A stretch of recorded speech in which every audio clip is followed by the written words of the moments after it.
മറ്റൊരു വാർത്തയിലേക്ക് പോകണം. അന്തരിച്ച ബിലീവേഴ്സ് ഈസ്റ്റേൺ ചർച്ച് സഭാധ്യക്ഷൻ മാർ അത്തനേഷ്യസ് യോഹാൻ മെത്രാപ്പൊലീത്തയുടെ സംസ്കാര ചടങ്ങുകൾ ഇന്നാണ് നടക്കുക.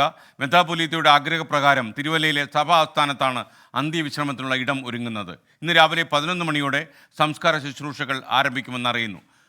ശ്രീജിത്ത് ശ്രീകുമാരൻ ചേരുന്നു നമുക്കൊപ്പം തത്സമയം. Sreejith, good morning. പറയൂ വിശേഷങ്ങൾ.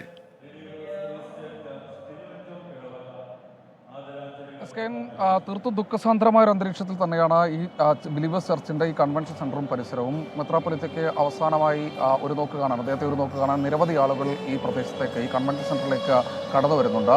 ഇന്നലെ രാവിലെ 9 മണി മുതൽ ആരംഭിച്ച പൊതുദർശനം ഇപ്പോഴും തുടരുകയാണ്. അണമുറിയാത്ത ജനം രാത്രിയിലും വളരെ വൈകി പോലും ഇവിടേക്ക് എത്തിച്ചേരുന്നൊരു കാഴ്ച നമുക്ക് കാണാമായിരുന്നു. ഇത് കൂടാതെ ഇന്ന് 11 മണിയോടുകൂടിയാണ് സംസ്കാര ചടങ്ങുകൾ തുടങ്ങുക. അത് ഏതാണ്ട് ഒരു 9 മണിയോടുകൂടി തന്നെ ഇവിടെ നിന്ന് മൃതദേഹം തൊട്ടടുത്ത പള്ളിയിലേക്ക് മാറ്റും. അതിനുശേഷം അവിടെ സംസ്കാര ശുശ്രൂഷകൾ തുടങ്ങും. 7ാം ശുശ്രൂഷയ്ക്ക് ശേഷം 11 മണിയോടുകൂടി ഖബറടക്കത്തിന് വേണ്ടിയുള്ള ഒരുക്കങ്ങൾ ആരംഭിക്കും. ഇന്നലെ ഗവർണർ ആരിഫ് മുഹമ്മദ് ഖാനും അതുപോലെ തന്നെ ഗോവ ഗവർണർ PS ശ്രീധരൻപിള്ളയും അടക്കമുള്ള പ്രതിപക്ഷ നേതാവ് VD സതീശൻ, CPIM സംസ്ഥാന സെക്രട്ടറി MV ഗോവിന്ദൻ അടക്കമുള്ള മുഴുവൻ ആളുകളും എത്തിയിരുന്നു. എന്തായാലും ഇന്ന് സംസ്കാര ചടങ്ങിലും പ്രമുഖരായിട്ടുള്ള ആളുകളൊക്കെ എത്തിച്ചേരുമെന്ന് ഇതിനകം തന്നെ അറിയിച്ചിട്ടുണ്ട്. എന്തായാലും ഒരു 11 മണിയോടുകൂടി സംസ്കാര ശുശ്രൂഷകൾ ആരംഭിക്കും. 1 മണിയോടുകൂടി ഖബറടക്കം പൂർത്തിയാക്കാനാണ് തീരുമാനം. എന്തായാലും believers eastern ചർച്ചിൻ്റെ Yohan മെത്രാപ്പൊലീത്ത കണ്ണീരോടുകൂടി മടങ്ങുകയാണ്.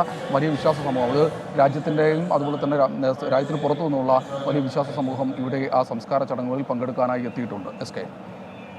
Okay, Sreejith ശ്രീകുമാരനാണ് നമുക്കൊപ്പം ചേർന്നത്.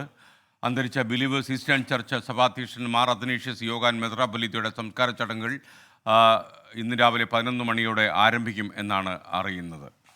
ലോകത്തെവിടെയായാലും ഏത് സമയത്തും 24 വാർത്തകളും ഓഗ്മെന്റഡ് റിയാലിറ്റി പാക്കേജുകളും എക്സ്പ്ലെയിനറുകളും വിശദമായി കാണാൻ ഞങ്ങളുടെ യൂട്യൂബ് ചാനൽ നിങ്ങൾക്ക് സബ്സ്ക്രൈബ് ചെയ്യാം.